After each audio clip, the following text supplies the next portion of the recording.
দেখো বন্ধুরা, তোমাদের সামনে আজকে নিয়ে আসলাম চিকেন পকোড়ার ও ললিপপের রেসিপি।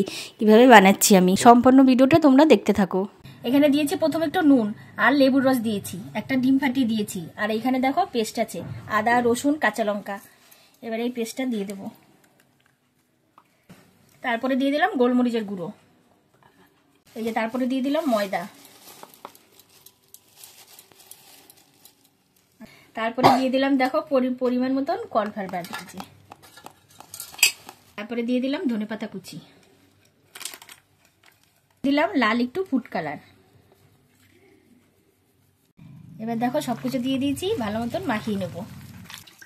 দেখো আমি যেই পদ্ধতিতে মাখাচ্ছি সেই পদ্ধতিতে তোমরা চিকেন পকোড়া আর ললিপপ একবার মাখিয়ে ভেজে খেয়ে দেখবে কিরকম টেস্ট।